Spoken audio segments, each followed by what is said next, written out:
Today, my next guest is Jenny Poon, very successful entrepreneur, CEO, and equity advocate. Her parents were Vietnamese refugees who were adopted, all in the hopes of giving their future family a better life. She took that sacrifice to heart, growing up into a bold business executive who's even spoken in front of 75,000 people. No butterflies in the stomach, right? Her story is proof that with grit and passion, you can turn struggle into success. And with gratitude, welcome to the podcast, Jenny. Thank you so much. Thank you, Yogi, for having me. Absolutely. Well, I am curious to find out, Jenny, what is or how is the Jenny Poon of today different than the Jenny Poon growing up?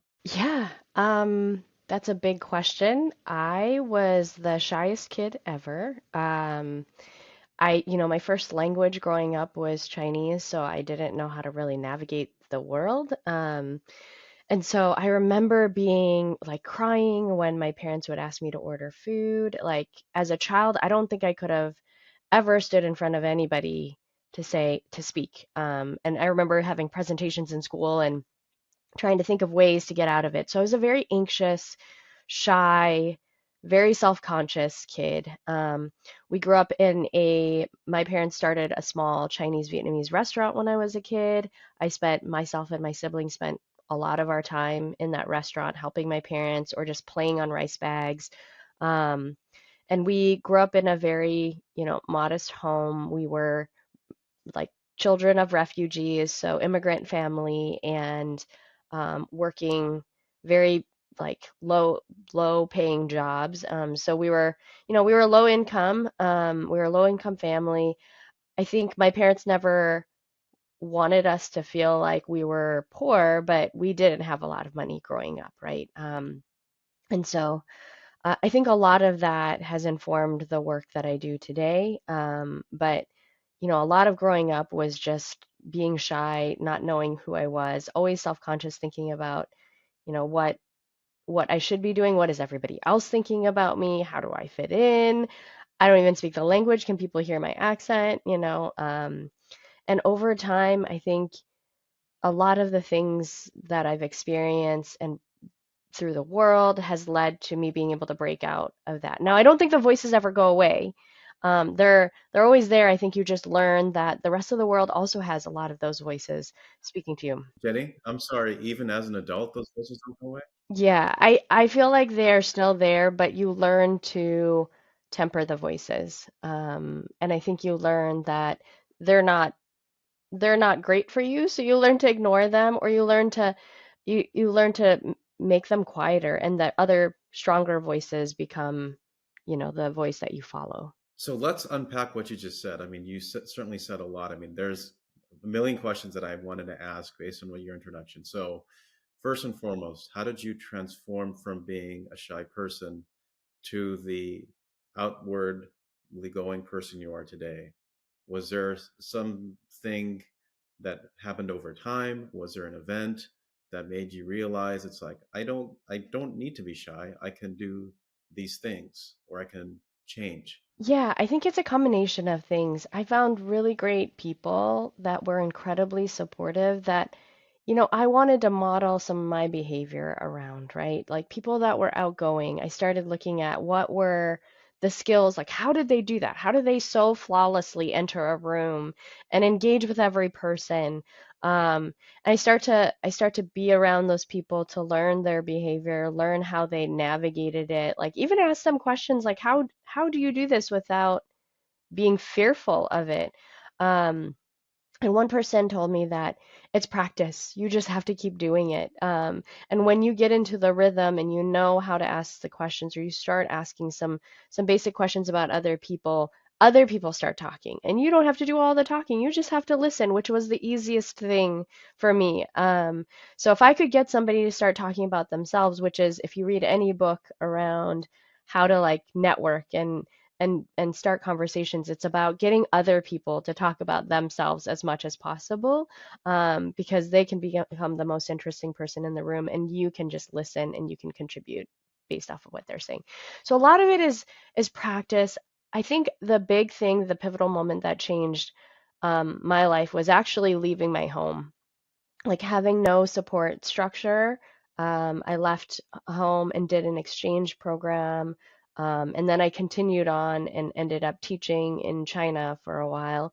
Um, and I think the leaving what your safe environment is and the people that you tend to like use as a crutch for like a safety blanket forces you to find new ways to navigate the things that you're not great at. So, I had to learn how to talk to people. But I'm sure you were scared though, weren't you? I mean, leaving that safety net.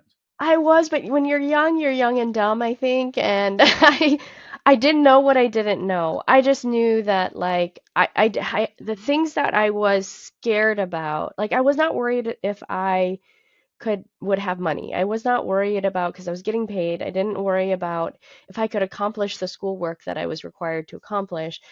I was scared about the same things I was scared about as a kid. Just like, what are people going to think of me? Am I gonna like let my family down? What those voices of anxiety. But being out on your own, having nobody that can judge you because they're all strangers, right? And I think that was really helpful. Going into these environments where no one knows you and you can truly be yourself helps you discover who you are. They say when you speak in front of people, it's actually much harder to speak in front of people you know than complete strangers because you know what they know about you, they think about you. And so I found it really actually helpful to completely leave my like safe environment and be able to be a new person, like be that person that I wanted to be and explore and fail without judgment because I didn't know any of these people and they weren't likely going to be invested in my life forever, versus the people you've known for your entire life. So I think that was pivotal. And I think this is a really important message, Jenny, because I tend to look at today's generation not in a negative way, right? But what is the messaging out there that can help them break through their shell? If they're perhaps shy, if they're nervous, if they're fearful of public speaking or fearful of taking that next step into the unknown, right? It's going to be okay. And I think, Jenny, from your story about, being from shy to, I would say, extrovert in an introverted way, so to speak, I think that's going to hopefully resonate to the younger citizens of YoggNation that are listening to this. Because again, this podcast is about trying to have not necessarily good messaging, but good wisdom out there from these high profile guests, such as yourself, that have, you know, done the things that the listener may want to do, but to hopefully be inspired by perhaps your words of encouragement or sharing your story. Were you the one that shared with me? I either read it or maybe we talked about this the last time, but that if you do something for 17 or 18 minutes a day, you become better than the rest of the population, like 90% of the population. Did you share that with me or maybe I read it somewhere? Sounds really smart. Um, but that is really the key to it. Like anything you're not great at, all it takes is practice. And you can be better than 90% of the population. And it takes 17 minutes a day is the stat. And so, um, Is that what leads to 10,000 hours? Is that the breakdown? yeah, I think so. Um, And so I would say like if you are that shy kid that I was, and I still feel like I'm naturally an introverted, you can't, shake that out of me. But there are ways to accomplish and learn how to be more extroverted. I was afraid of speaking. There are Toastmaster programs that anyone can take advantage of, and that's just practicing speaking in front of people. There are skills and tactics and strategies. It's not just a gene that people have that make them great. Like you can practice to be better at public speaking or to network better or connect with people better. There's lots of strategies around that. Yeah, no doubt, absolutely. And again, it the resources are out there. You just have to perhaps find that resource or even find that right mentor, find that right support group that can help um, get these things out of you, right? I mean, it's all bubbled up inside of you, in your heart, in your soul. Now you just have to find a way to just express that outwardly. so people can know who you are, because that's something that a lot of this podcast focuses on. It's us finding that right support system to do the things that anyone wants to do in life. And so, going back to your original introduction, being the daughter of these immigrants, refugees coming from to the United States, did you ever encounter any mean-spirited comments growing up? Oh, absolutely. Who doesn't, right? I remember bringing food to the school lunch. Chinese food smells strongly, and I got a lot of feedback around that. Um, I have this a mole on my eye here that I was born with, and I had a lot of kids call me like bug eye or just mean names as you're a kid, because kids can be mean. Um, and all of that becomes pretty hard when a lot of your life or a lot of what you're thinking about is how do I fit in? How do I navigate these spaces I've never been in? Um, and I think what has helped over time is realizing one is you grow up and you realize all of those kids that were mean to you will grow up as well, right? And they will learn to be ideally better people. But if they don't, like, none of that is about you. It's really about them. They have, you know, challenges in their own lives. And so a lot of the things when people are mean-spirited has to do with their own families and their own challenges is what I've discovered over time. Mean people become like mean families, mean parents have mean children, and like they were probably taught those types of words. And so it's It's learned behavior. yeah, and it's not so it's something that I learned over time that is not really about me. I've also learned to love your flaws. My little mole is now like my signature. People can pick me out from crowds. I've never heard that before. Love your flaws. Wow. If I only knew that growing up, maybe I would have had a different opinion of my own insecurities having this semi long nose here, but I digress. What I've noticed is most people don't even notice them, right? Until somebody calls it out or until you call it out yourself. I've had, my daughter has never, I've always had this. And so one day I think one of her friends was like, "What's that on your mom's eye?" And she's like, "What?" Like that's always been there. And so she doesn't know anything different. And I think most of the world is that way. I didn't like people's individual flaws usually aren't something that is noticeable unless you make it noticeable. We are our own worst critics. At least I mean, I believe that. And I guess when you were being teased, I mean, how did that make you feel though? Because again, I'm trying to associate the fact that, you and I are of an older generation trying to impart the wisdom and knowledge to a younger audience, or even maybe an audience the same age as us or even older. So, just curious to find out how you were able to evolve your emotions so that you wouldn't perhaps be reactive in a negative way and just move on. I guess that takes a certain amount of discipline, I would assume. Yeah, I remember crying. I remember feeling really terrible about it. It does take discipline. I think what, like I said, made me feel not necessarily better, but realize it wasn't about me was seeing in other moments other kids pick on these mean kids, right? Or their families, their upbringing.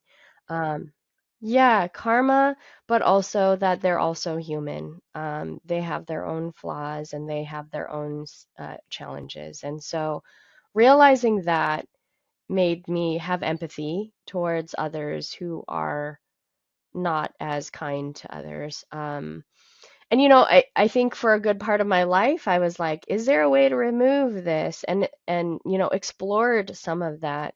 Um, but now as an adult, I'm like, there's so many, like, I like being recognized and being able to be pulled out from a crowd and not be the cookie cutter, like, Asian woman that's out there. And so, I've started to I've had to now as an adult do the adult things and like check if any of my moles have cancer in them and think through, well, what if they have to remove that? You know, what does my life look like that when my signature features are no longer a part of me? And so growing up, I think definitely there was a lot of self-conscious behavior around like what should I change about my body, about my image that would make me fit in better, and then realizing I actually don't care to fit in. Like um I don't want to look or act or, you know, be lost in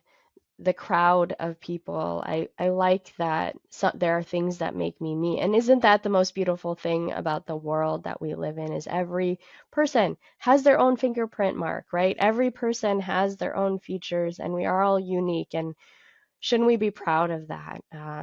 That is really what makes America so wonderful is the diversity that we have here, as well as just like the people itself, our people around the world, everybody looks and acts and has different cultures and flavors, and that's what makes this world really amazing. And so I think if you ground yourself in that and that our differences are actually strengths and your flaws are, like I said, signature characteristics of you, like own those, be proud of those, that they are what make you stronger, they are what make you smarter, they are what make you able to adjust and navigate the challenges of the world better than anyone else.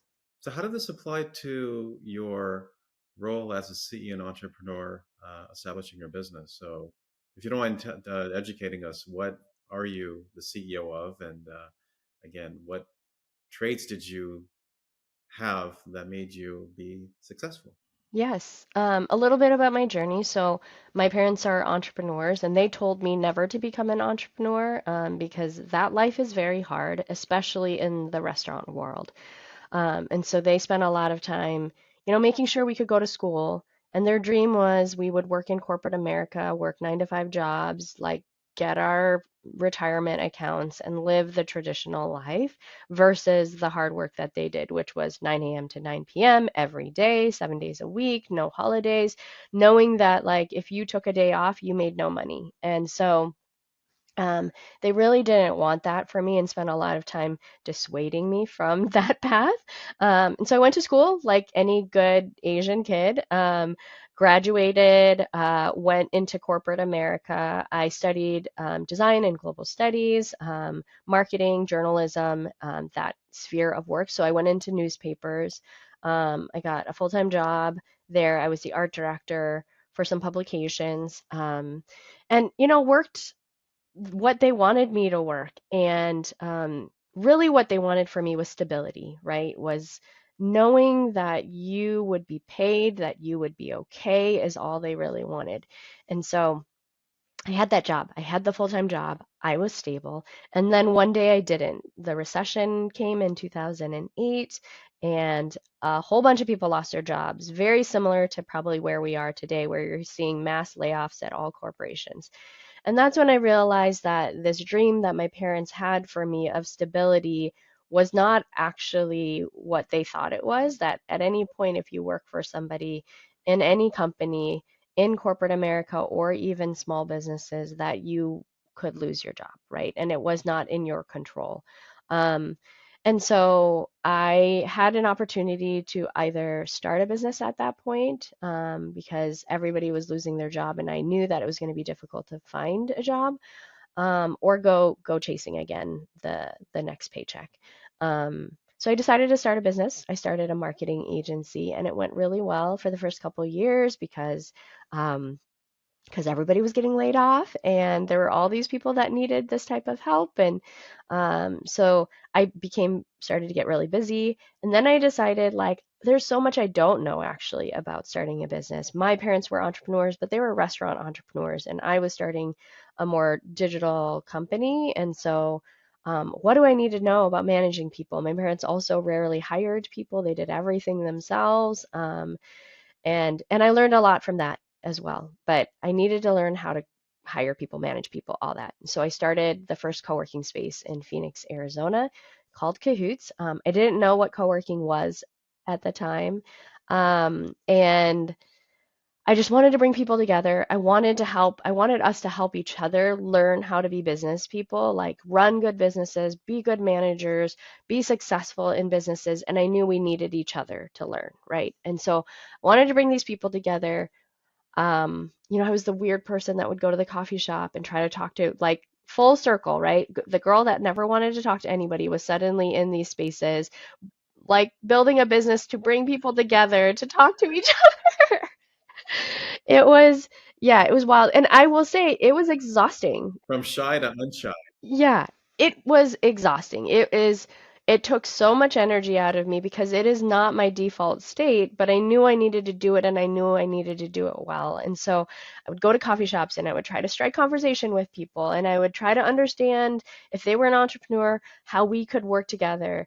And I would like recruit people into this space. And, I was scrappy. I knew how to be scrappy from my parents. I bought 4 desks and I would like sell memberships to these spaces. As soon as the fourth desk was sold, I would go out and buy another desk and sell that desk. And soon we're at like 500 members across multiple locations, and kind of leading the industry in co working at the time. So we've become recognized as a pretty solid space, that not just is physical space, but provides an entrepreneurial footprint in communities to bolster the community of entrepreneurs. And then in the next pandemic, or not next, in the next like major world adjustment period, next moment of chaos was the pandemic in 2020. And I'd been running my co-working space for 10 years at that point. And I was having these ideas, like I've realized I get antsy when it becomes too stable. Like I need new ideas, I need to move, I need like adjustment, I need to always be working on something new. um, and so the pandemic hit. I mean, that was new because we had to shut our space down. That was crazy. But at the same time, I had been like having these ideas to take our co-working model to the next level, but not in physical space. How do I bring like digital people together, help them grow their businesses? um, and so my next business was born, which is Hub, which is a software company that works with the municipalities and governments to help them manage and deploy support to small businesses. The grants that were going out, we have an end-to-end system that helps them apply, like helps government deploy applications, approvals, and track the progress of the grant dollars that are being deployed. Um, One of the major things that I thought was helpful in our co-working space was connecting the right people together. If you need a website designer, here's the best one for your use case. And so matching the right people, it was something that I saw with my parents that they really struggled with as immigrants in this community, was like finding the right people, for what they needed help with, the right CPA, et cetera. And so I wanted to tackle that problem of, if you're starting a business, it shouldn't be this hard to find the right person to help you with what you need. Um, and so a part of our new system does that as well. So yeah, I went from a very quiet, shy kid that never wanted to be around people to a person that brings that's known for bringing people together and connecting people and building communities. But yeah, I think I just worked really hard on it and tried to gain that skill, which suddenly, became the skill that I was the best in. So What motivated you in the early part of these endeavors? I mean, it's blood, sweat, and tears, as every entrepreneur knows. What was that perhaps guiding force inside of you, that inner spirit that made you want to say, I'm not going to give up. I'm going to move mountains in order for me to dream big? What was that like? I really look to my mom a lot in these moments. Like she has a lot of she's she's hilarious, funny, driven, like the biggest hustler I've ever met. Like if there's a will, she will make anything happen. And so, she left her country with nothing, jumped on a boat to try to make it to America, and she did it, right? And I remember asking her, when you were on this boat and looking back at your country that you may or may not ever see again, and family and friends that you may or may not ever see again with only the clothes on your back. Like, what were you thinking in the middle of the ocean? Like, were you scared? Like, were you worried? What was going through your mind? And she said, I just looked out at the ocean and I thought, what an adventure I'm going on. And this, like, we only have one life to live, so I better make sure that I have stories to tell. And so I look to her a lot in that, and she's definitely gone through a lot of challenges, starting a business, not knowing the language, having no money. It was her business that was started. My dad worked at in a corporate job before while she was starting the restaurant. And so I look to her a lot, and she has a lot of these like Chinese superstitions that she constantly shares. And one of those is every 7 years, the world has a shakeup. And you better be prepared for that. Take advantage of these moments of chaos because that's when you see the biggest challenges that can be solved for the future generation. And so I've honestly clung to that a lot. Like these moments every 7 years, I think similar to like marriage, the 7 year itch, like the world just has these shakeups. Um, and the silver lining is like great ideas and new things come up in those moments that anyone can tackle. If you're willing to like really fall in love with the problem there and aim to solve it. And so my mom has always said, you're here for a limited amount of time. You better make the most of it. You can't take any of the things with you when you die. All you have left is like the things you've done on this world and the legacy you're going to leave for the future. And so a lot of the work that I do is around like that. What can we be doing? It could be, it might seem small for a lot of other people, but it is impactful if you just help one person in the world. And so I think about that a lot. I think about her. It reminds me, Jenny, what you just mentioned, two things that term of mentorship, right? Find those that give you that right counsel, that right guidance in times when things are really tough, or you just wanted to air out some of your concerns and stresses.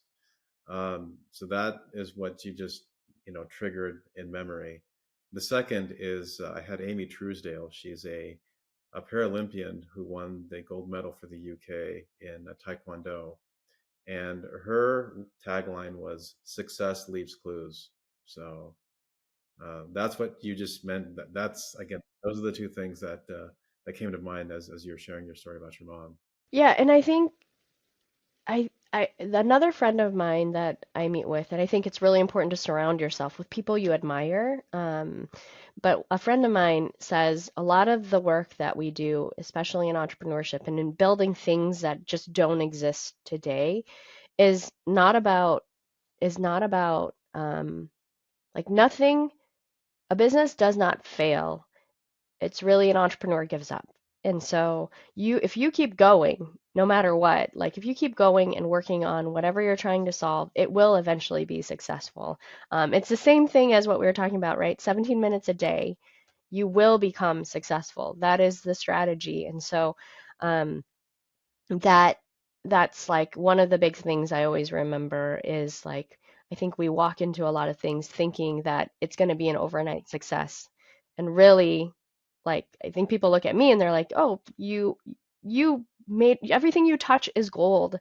But they don't see the 500 times I've failed along the way where I tried this thing, it didn't work, so we had to move on and blew this amount of money or like made this mistake, which led to us learning how to get to where we are today. And so a lot of it is, And I guess the 17 minutes was beyond just being an entrepreneur, Jenny. It's, if you want to lose weight, right? If you have, if you want to, I don't know, pick up a hobby or whatever. That's so true. It's not just only entrepreneurship. It could be any endeavor, any hobby that you wish to learn and grow over time. Um, this is incredible, Jenny. Thank you for sharing all of your nuggets of wisdom, especially that from an immigrant angle, which I haven't had on the podcast. So, and for me, diversity is so key in terms of the guests that I invite in terms of their age, profession, background, ethnicity, because hopefully, and it's my intent that whomever has listened to your story, they can relate to you. And that's something I learned in the world of podcasting, is that relationship between the guest and the listener. So I think hopefully there's a lot of things that you shared, whether you're a kid, in high school or middle school, doesn't know where they belong, right? To get out of their shyness, or even I would say, the future contestants of the Shark Tank, right? In terms of pitching your business idea to sharks. But just again, I just think it speaks to universal truths about people in general. So this has been wonderful. Final question: what the heck was it like addressing 75,000 people? Um, I would imagine that you must have had, again, kind of my introduction, butterflies in your stomach. Uh, were you ever concerned about being judged for what you would say or your appearance? So that's the final question to end the podcast episode. I think it helped that I didn't have a ton of time to prepare for that. They could just, the story is I was asked to speak at a political rally, and it was short, like a 5-minute speech, but it was a very high profile person. So there were 75,000 people there, and they called me 2 days, no, a day, 24 hours before the actual event, and said, "Can you come?" And so they brought me and my family on a plane across the nation to speak in front of 75,000 people. Um, I was, of course, nervous. They also originally did not tell me it was 75,000 people. They told me it was 25,000 people, and even that is a lot. I don't think I've ever spoken to 25,000 people, but I've seen 25,000 seat like stadiums and things like that. So I could kind of imagine what that would look like. Um, and so I was mentally preparing for 25,000. When we landed, they said it was, they had just asked for a permit to expand it to 50,000. So in my head, I was like, okay, double what I had imagined in my head. And I don't know if normal people think this. Like, if they even think about what does 25,000 people look like, and then what does 50,000 people look like. But that was the process I was going through in my head, and I was trying to just mentally prepare for what that would look like to be at the center of all of these people looking at you. um, and so that, and then what I wanted to say, I I've always struggled with my words and trying to be concise and direct and like clear with what I say. I practice and I try to work really hard on that. And so I was practicing what I had written. And I'm not a person that can memorize really well, and so I have to take little notes. I remember I wrote a bunch on my hand, and then when I got there, it was so sweaty that it had all kind of melted off. So yes, very, very nervous. And I practiced from when we landed, well, from when we woke up the next day at like 6 o'clock in the morning, and the event was at 5, um, all the way, like straight through. It's a 5-minute speech. I just kept trying to say it again and again. I still never remembered it. I just remembered the points. Um, and I was shaking. I remember I was up there. My daughter was up there with me. She's 10, and she was clinging to my legs because she also has never experienced 75,000 people looking at her. And so I could feel her shaking, and I could feel myself shaking. I could feel my husband, like his hand on my back, just like trying to probably help calm my nerves. Um, but I also went back in time when I was up there thinking about the first time I spoke and how shaky I was then, and I was saying really the same things I've been saying for years. I think the trick to public speaking is believing and really knowing what you're talking about, right? And so ask me to go talk about how cars are built and how in how to, ride a unicycle. I'd have no way to do that confidently. But confidence comes from knowing what you want to talk about and like being the expert in your field. When you know all of these things, it should be easy. And so when I was up there, it was not easy seeing 75,000 people looking at me, but it was easy to talk about the things that are close to my heart and that are the topics that, I feel passionate about.